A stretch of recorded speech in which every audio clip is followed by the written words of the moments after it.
Hello everyone and welcome to another edition of All Blues No Glory, the podcast. Today's a slightly different podcast in the fact it's just me and there is no guests.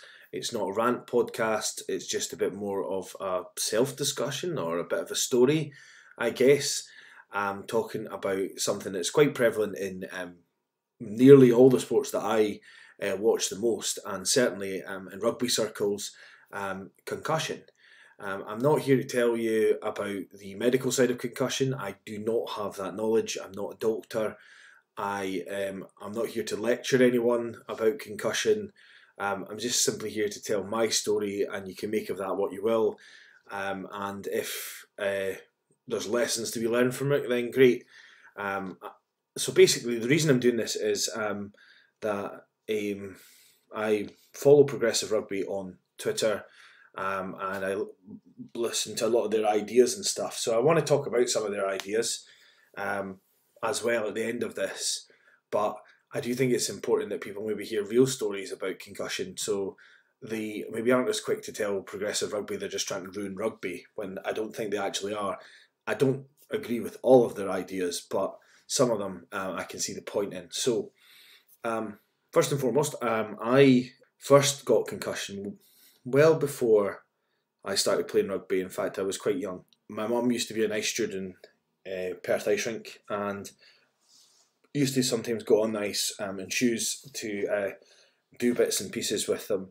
And that was absolutely fine because the ice gets sticky. And if you're wearing normal street shoes, as long as you don't run on it or anything, you just walk, you can walk on the ice pretty easily. However, there was one steward guy who, I can't remember who it was sort of spraying water in play around my mum, who was holding on to the barrier, just to give her a bit of a fright. And I went to see my mum fell and cracked my head off the ice. That was the first time I ever had concussion or remember having a serious head injury. I know that my dad dropped me out of my carry cot when I was very, very wee. A strap broke or something, and I fell on the floor when I was just a baby. But the first time I remember hitting my head was that. I must have been about 9, I think, or 10 at the time. And I remember feeling like I wanted to sleep, but everyone was saying I couldn't sleep and all this sort of stuff. So that was pretty traumatic for a 9-year-old. But that being said, I was 9, it just hurt like hell, and I presume that I was probably more traumatic because it just hurt like hell. Latterly, I started playing rugby at high school. I had always played ice hockey from age of 5, and I was a goalie, and I'd take shots to the head quite a lot. But your helmet's pretty protective, and to be honest, at the age we were, the shots probably weren't having enough impact to create the mayhem. They were also hitting you directly in the sort of the cage, so the face area of the helmet, or just on the top if you ever got hit, and they weren't rattling your head about. So whilst I think they have some effect on you, I don't think being hit in the head by like a wrist shot at sort of under 16s or something is likely to cause a massive amount of issue. As I say, I started playing rugby in first year at high school, and I was playing rugby and ice hockey together. You wouldn't think of it now that I was such an athlete when I was younger, in terms of the amount of sports I played, but I played both at that time. And I remember, I think the first time I ever remember experiencing something that I was positive was a concussion, was I was playing in an under 16s game of rugby, and I remember feeling like someone had switched the lights off when I made a tackle, and everything went to kind of black and then white again with my eyes closed. I don't know about other guys that play rugby, but I tend to view that when you make the point of impact when you're tackling, that sometimes you close your eyes, which is maybe a weird thing to do, but especially if you're tackling legs or whatever. So yeah, I remember it sort of being like the lights had been switched on and off again very quickly, and there was like a white light with even my eyes closed, and it was a really weird sensation. And in those days, there wasn't really any chat of concussion when we played rugby. I mean, when I was 16, it would have been what, 2000, the 2000s, and the there wasn't a lot of chat of concussions. There wasn't a lot of, discussion about it. If in doubt, sit them out or any of that stuff. So I didn't even ask anyone about that, nor did I even consider that I was injured. I just played on in that game. And to be honest with you, I don't really remember any ill effect of doing that.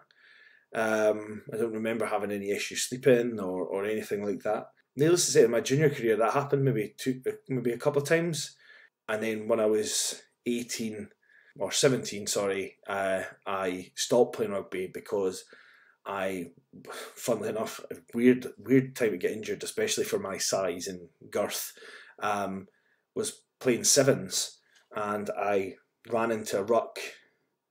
Was it a ruck? Yeah, it was a ruck, and I got my back all hump it, as people would say, and I felt a crunchy thing, and that was okay at the time. Again, kept playing on, didn't think much of being injured, just thought it was a bit of a stinger, it was a bit sore, a bit like ouch, and then the next thing I knew, I was getting up the next morning for school, and sat up and actually screamed. The pain was so intense in my back. Now, obviously, I said I was talking about concussions. This is a different thing.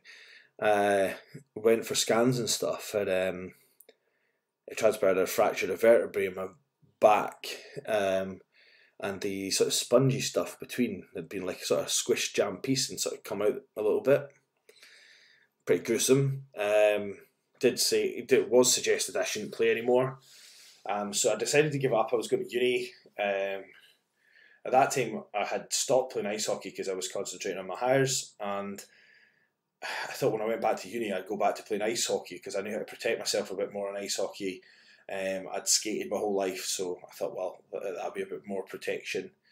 So there was a few years where I just played ice hockey, probably about 10, 11 years, where I just played ice hockey, and I enjoyed that. And when I went back to playing outfield, so I wasn't playing in goals anymore. And I remember getting a concussion playing ice hockey, and it was the weirdest feeling ever because it was fairly innocuous, and it was going along the boards, doing a drill where we were to like take checks, so we got used to taking contact, and I caught an edge as I was getting checked, and the player who was checking me didn't do anything wrong, but my head kind of got between him and the board as he sort of drove into the board. Luckily, we were told not to kill each other, or I think he would have properly damaged me. And again, I had that feeling where like the lights were switched off and on very, very quickly as I done it. And I got up and I sort of shook myself off. Felt a bit wobbly, and it was the first time my legs had felt anything weird after being hit in the head, where I felt a little bit less coordinated than normal and a little bit all over the place. And that was a really weird feeling for me. But again, we're talking 2000 and somewhere between 2003 and 2006 at this point. I can't really remember because I played junior hockey for so long, and I just thought, oh, get on with it. And there wasn't, again, all the chats, if in doubt, sitting them out, or any of that sort of stuff. Concussion, again, wasn't prevalent. It wasn't really thought about. People just got on with it. And that's okay. That's not a reflection on anyone saying that anyone's done anything wrong. But it's a fact of where we were at that time. So that was a few that I experienced. And as I say, maybe these things weren't taken seriously. We used to laugh at people who got sparkled and were wobbling about and, and those sorts of things. I mean, ice hockey at the time, at one point, I remember a referee colleague of mine a few years ago at ice hockey talking about how hits in the head used to be legal, particularly in the NHL. And there was an NHL game, a classic one of the early noughts, where someone got hit in the head, and it was that's a great hit in the head there by that player. Check to the head. Now, check to the heads are now illegal. You can't target someone's head in a check. And much the way that is in rugby, there's mitigation to that. So someone ducks their head as you're going to check them. you don't necessarily get penalised for it, and that's fair enough. But it is outlawed, and the players are told to go shoulder to shoulder, shoulder to chest, or hip to hip, when putting in body checks. So that's again more prevalent. And in ice hockey again, the coaching courses now include bits on injury and concussion and recovery. But the fact of the matter remains is that I don't think everybody has quite got it yet. And at the amateur level of hockey and rugby, it's quite difficult. That's where I think this story comes from, and where I found myself in trouble from injuries and head knocks, because I don't really remember getting any more concussions at ice hockey. Now, that's not to say that I didn't, and I don't really remember getting any more head injuries at ice hockey. I do remember possibly causing someone to get a severe head injury at ice hockey. When I played ice hockey, I was more physical than I was even when I played rugby.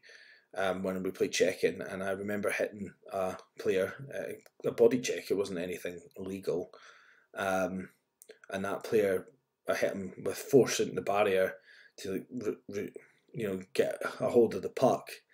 That player lost his helmet, and then he slid down the barrier, and he looked wobbly for the rest of the game, but he continued to play again. This would have been 2005, I think. And that particular player then went across the bar. We used to always get to go across the bar, across the road after hockey, because it was open and we'd play a little bit earlier. There was less strain on Murrayfield then for ice time, so it was easy to get good ice. I think it was a 6 o'clock game. We went to the bar, and the kid ended up buying himself a full half bottle of whiskey. Because that was the only thing he could get on card, because the card back then you had to spend like 50 quid or something to use your card in a bar. And the story goes that he actually soiled himself on the way home, but I don't know if that was just made up folklore or whatnot. But I remember that guy looking like he had eyes like two pea holes in the snow, and I think back on that and think, goodness, he really shouldn't have been playing. After that check, he shouldn't have got back up. He shouldn't have he should have stayed down. He should have went off, and he should have taken it easy. And he certainly shouldn't have been drinking after that, because it was going to make him ill. So that was pretty brutal, and it was in hindsight at the time it was funny because I hit someone so hard and all this sort of stuff, and with the story about him supposedly soiling himself and all this stuff on the way home. You're like, oh, I made someone poop themselves and all this sort of stuff. Ha ha ha. I was a young man back then. It's sad to think that. But essentially, this kid had hurt himself pretty badly in hindsight. And knowing what we know now, I wish that he had have stopped playing. I don't think I did anything wrong in the game, because it was either that or he had a clean chance on goal. So that was a clean body check within the rules of hockey. But equally, I wish that he had have went off and that game had been stopped to let him get off. And I hope that he's got no ill health from it now. I presume not. He looked like a young fit guy, and he's probably just had a bad day. In terms of the me having more, in my head injury repertoire, back in 2014, I decided to take a step back from ice hockey. By that point, I hadn't been really playing as much, and I had been coaching the Eagles university team and Edinburgh Phoenix. I'm not going to go into this and go over old wounds because it hurts me, but basically Scottish hockey had changed some rules, and it made it difficult for the Eagles to survive that season financially, the last season I coached, because they changed some registration rules and stuff. So I managed to hold the team together in terms of finding ways to make sure that they were able to go and fulfill their fixtures and stuff. And the team responded by playing really, really well. But whilst it was rewarding and I loved that group of guys that I coached and girls, it was exhausting. And so, come the end of that season, I'd decided that I wanted to move on and I wanted to let someone else take over hockey. As it transpires, I'm back at it now. So I left them after that year and decided that I wanted to go back to rugby. So I wanted to see if I could do it again because I missed it. Funnily enough, I missed the contact. I missed the aggro, that feeling. I don't know. I'll get to that in a bit more, but I missed it. So I tweeted Forester Rugby Club on Twitter and asked them if I could get back involved, and they said yes, and it was all good. And they were very welcoming, and actually, I will give them the due. When I went back in 2014 to play, Foresters were very, very good at, if you sort of pulled up at training or something like that, and you were trying to continue, they would be like, "No, don't be stupid. Like, go and get that seen to or whatever." So I had a lot of hamstring problems, and not a lot of hamstring, but I'd have hamstring problems and stuff like that, and they would, if I pulled up, it'd be like, "Don't be stupid. Go and get that seen to." So that was quite switched on for me because I always thought of rugby as this thing where, like the Black Knight in Monty Python's, it's got his arm cut off and it's just a flesh wound. But for a rugby club, it was sort of progressive in a sense that, like, look, don't make yourself more hurt, because all that's going to happen is you're going to be out for longer. And I think that's a really good attitude and fresh attitude to adopt from them. So basically the situation was with them was I played some games, and then after maybe 3 years, I started to experience sort of that I thought I was having more migraines than normal. Now my mum suffers from migraines, and I thought it's a hereditary thing. So I went to the doctor, and they got me a brain scan, and then I was told that my brain had shrunk, and then another doctor told me that it was likely that was just the size of my brain in the first place, because apparently boxers' brains shrink sometimes. It's like a protection mechanism for the brain. Again, I'm not a doctor, but that was kind of what it was explained to me. Like a boxer's brain can shrink from repeated punches to the head. So I decided I was going to take a step back from it, and not play so much. And at that time, by this point, it would have been about 2017-18, and I had started the Caledonia Steel Queens Ice Hockey Club, the first of its kind in Scotland, a university club for women. Now we're progressing, and that's a different story for a different day. But so my time was so spread thin anyway, that I thought, maybe I should step back from it. And I told the guys I wasn't going back. And then I was there, and I still kind of had a thirst for it. And I was at a sevens tournament, and I had my kit on because I'd been asked, to play for the Rubies, I think it was, and it was a game against I'll maybe get this wrong. Is it the Clan? And that Clan's an inclusive team, so they have players who with different ailments and Down syndrome and things playing for them, and they wear red scrum caps. So the rule is that instead of, like, it's sort of a bit more half scrag, half full contact. So you get tackled by the full players, the players who, that was the wrong terminology, I don't mean it like that, but the players who aren't wearing the red scrum caps, you have to fully tackle, and they have to fully tackle you. And the players who are wearing red scrum caps, they're sort of a scrag. If they grab a hold of you, you put the ball down, like, you tackle or you pass or whatever, and the same with them, you sort of just get a hold of them.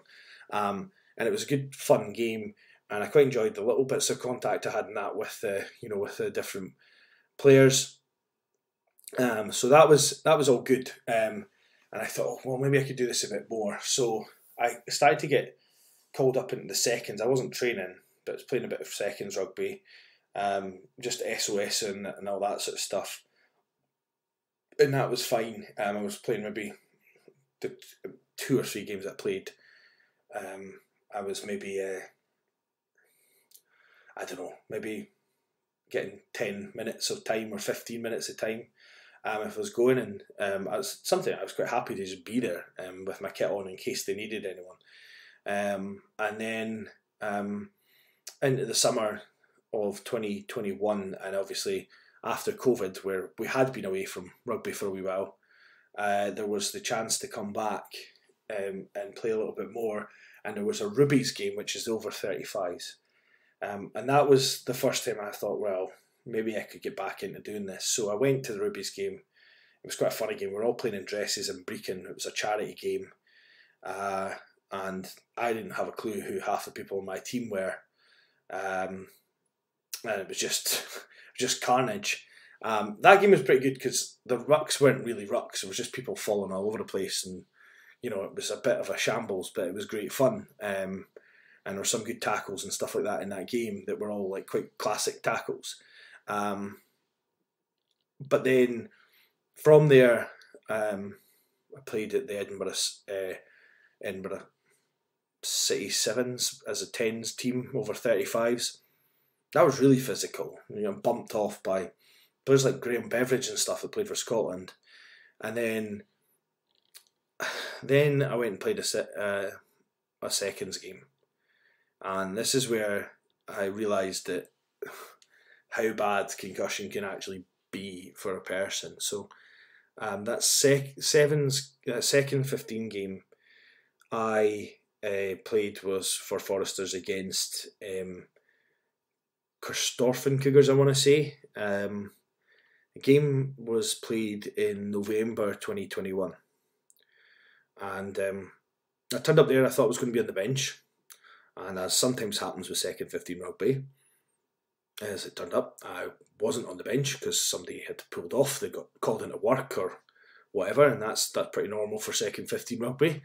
So I was to start at second row, which was fine and not fine because I was getting more and more out of shape at that point. So a full game of rugby was probably not a bad thing for me.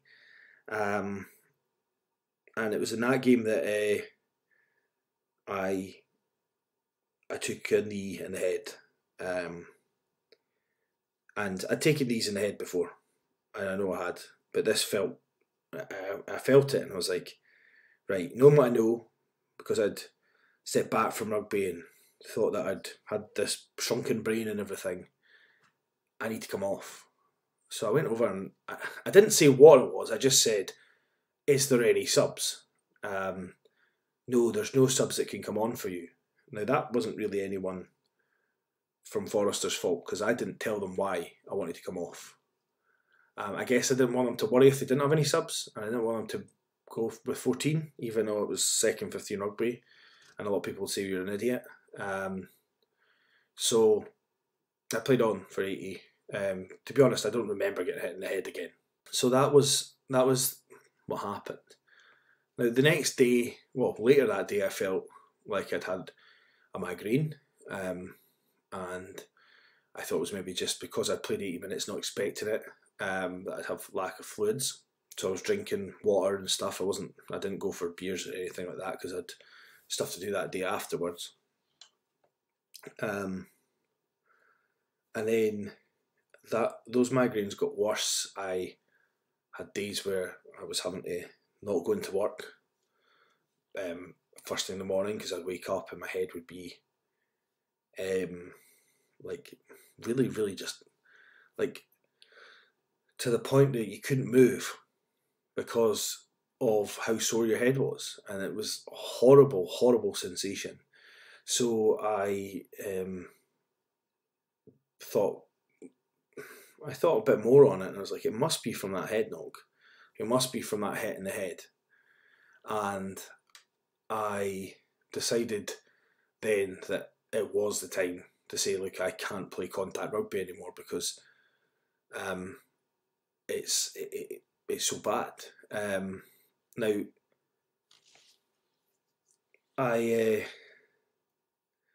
in January 2022, and even into February and beyond, I still get these migraines that are stifling.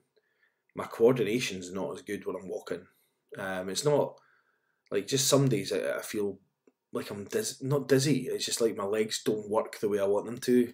Now my legs are like, I've got bad knees, like bad legs from years of skating and from playing rugby and getting legs twisted and all this sort of stuff. But and from being really overweight and walking with that overweight on those legs. But this is a different thing. This isn't like, ouch, I can't bend my knee because it's really sore. This is like, why am I walking slightly squint? And it only happens for a few seconds and then it goes away. But those few seconds are kind of terrifying. So,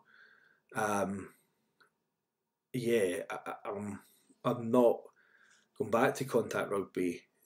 However, I guess part of that's not just because of that stuff, and that's where the scariness comes in. And I think that's where the point that progressive rugby are trying to maybe make in some respects about players is, I got married July 2022. I was planning, we're getting ready for our wedding in January, February 2022, and slightly before that. I don't know if I wasn't getting married, if I would not have went back to rugby. I still get a buzz to go back to rugby, to want to go and play a game with the being honest with you, even with the Rubies over 35s, they still hit bloody hard. So I still think I would go back if I wasn't married now and didn't have my wife to think about, and wasn't planning on our wedding and looking forward to our honeymoon and all this sort of stuff. This isn't me just gloating because I got married, by the way, but I genuinely don't know if I didn't have those things, if I wouldn't go back now and risk my health further for it, because I love it. And that's, I think, the thing that people need to realise, and I think progressive rugby probably doesn't realise that, is that players love it, and it's like some kind of weird adrenaline rush, and it shouldn't be fun to play rugby. It shouldn't be fun. Like, it's painful, it's attritional, it's aggro, and it's sore, and really people shouldn't want to do it. Like, when you think about it, you wouldn't want to get in. You don't intentionally want to get into an overcrowded train, because that's going at 100 miles an hour because you get bashed about. You don't want to play rugby because you get bashed about. It feels like you've been hit by a truck sometimes after games. But that's the scary thing, is that I would go back to that. I would go back for all of that if I didn't have, like, if I hadn't had all these things, I would have probably been back in January time, playing again, and maybe bash my head again, and who knows what. And I know that it's hurting now. Some of the things that have been happening to me, and I'm not saying that these are all related to COVID, but obviously I've had these periods of being sort of coordinated. I've had periods of severe migraines, and I also get these. I've had these things for a while they're called myoclonic jerks, which it kind of looks like someone sort of zapped me with electricity. Now those have been happening pretty much as long as I can remember, but more recently they're happening in less triggered situations. It used to be a bit more like if I was really stressed or I was a bit cold or whatever, but now it's like they sometimes are just happening and it's quite difficult. So yeah, that it's upsetting to talk about this stuff, because I do miss rugby, and I love rugby. I mean, I love watching it, but there's things that are more important than it, and players need to be protected from themselves. And I know that you're going to get, what's his name, Beardmore or whatever his name is, if he listens to this, I doubt he ever will, but cracking on about how you've got to make that choice for yourself. That's all fine saying that, but some of these young guys are going to not make that choice, are going to make the choice to keep going, and some of these young guys are going to get seriously hurt because of it, or their families are going to get seriously hurt because of it, because my mood swings are pretty bad sometimes because of, I'm not saying it's just fully because of that, maybe I'm just a grumpy git, but my mood swings were bad at the time after that, and it was hard to deal with that. So I guess what I'm saying is that the idea that people are trying to talk about it and trying to drum sense into people is not a bad thing, from my perspective. Now, it's up to you what you do and how you deal with it, but my view is that now I know what I could have lost. I'm glad that I had something to stop me going back, because I don't want to lose anything. Progressive Rugby, I didn't try and invite them on here, and I'm hoping that we'll still get them on. We can talk about some of the rule changes, but there's a few things I wanted to say. Is like, I never got a concussion, and I remember not specific incidents, but I remember having concussions in rugby, or feeling a hit to the head. I've never had anything from a high tackle that's felt like I have making a tackle, and I think that's where, in a way, I think that the tackle technique should be the thing that we're focusing on, because I have basically damaged my head from tackling, and to be honest, I wasn't the greatest at tackling, but most of my head knocks are from tackling, then rucks, but nothing really from a high tackle. Like, a high tackle normally has clipped me or whatever. Now, I'm not saying that some of the high tackles we've seen have been ridiculous, and yes, high tackles need to be outlawed. That's not what I'm saying. But my most difficult injuries have been from getting kneed in the head. So I think tackle technique is really important, and I think it should be one of the things that's focused on throughout junior rugby. They've talked about the jackal, and I just want to make this, I suppose, where I'll verge into ranty territory, and maybe listener/podcast guest Chris Veal will quite enjoy. My problem with the jackal is not actually the jackal itself, and I do think that maybe banning the jackal is going to make it so much easier for for attacking teams. However, there's two things that are wrong with the jackal in rugby. One, it's now done as a means to get a penalty. Absolutely done as a means to get a penalty. The second one is that jacklers are off their feet half the time. They're reaching, and what they're hoping is, if you watch, a lot of the time it's when they get hit, they'll come backwards with the ball. So they're not on their feet. So actually, they mentioned stepping over. I think, if a tackled player presents the ball properly, a jackler shouldn't be able to lift the ball by jackling, because a jackler can only really stay on their feet if the ball's almost directly beneath them, not if the ball's about half a metre or so in front of them, because then they're leaning over the player to try and pick this ball up. And if you watch it, half the time they put their hands on the ball, and if they do actually lift it up and turn it over as opposed to getting a penalty, then what happens is they get it's the force of getting pushed back that takes them back. So that's the things that the jacklers are doing, because the jacklers pull it into the body to get a penalty. I know, because actually that last game in November, I got jackled, and I was trying my best to let the guy have the ball because of where it was in the field. I didn't want a penalty against us, and the referee gave a penalty against me. And I actually said to the referee, I was like, "Did you see where my hands were?" And he went, "Yeah, they were up above your head." And I was like, "So how was it holding on?" And he said, "I don't know, but the player couldn't pick the ball up." The player couldn't pick the ball up because he was deliberately pulling it into me.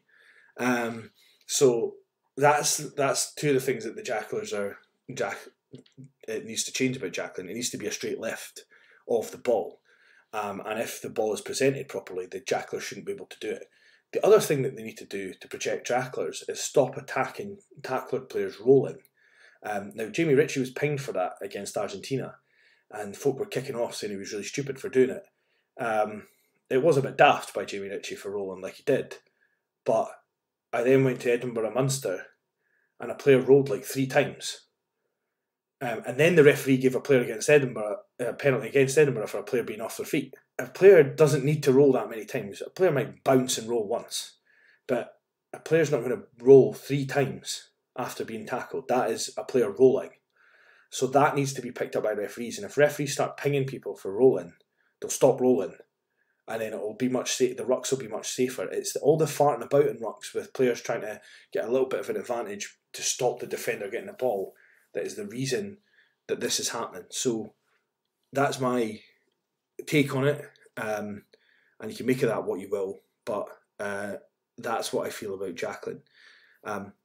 Anyway, I've rabbited on enough. Before I go, and you've heard my concussion story and then how it makes me feel, and it makes me feel really low to know that I can't play or I'm not going to play rugby, but also I know that I've got a reason for not doing that, so that validates it and makes me feel a lot better. I know that you guys are probably fed up with hearing me say this and talk about concussion. I just want to finish up to thank a lot of you guys for listening. My last rugby podcast with Chris Veal and Madden, excellent. It did really well. There was over 600 listens, which is the most I've ever had. Yeah, I want to big shout out to my listeners in El Salvador. I never realised I had listeners there or had that reach. So big shout out to the listener in El Salvador who's listened to 2 or 3 times. Thanks, guys. I'm hoping to have one or two more podcasts before Christmas. Then I'm going on my honeymoon, so there'll be more in January. But thank you so much for listening all the time. If you have any comments on this, I'm not going to do it like a Brookside episode where if you've been affected by the topics discussed in this podcast, and please send us a tweet. Tell me if you think I'm an idiot. I don't care, but I think that players do need some help from themselves in this, because I know I did. I know if I didn't have motivation to protect my health, then I wouldn't have done it. So yeah, get in touch. If not, I'll speak to you next time. Cheers.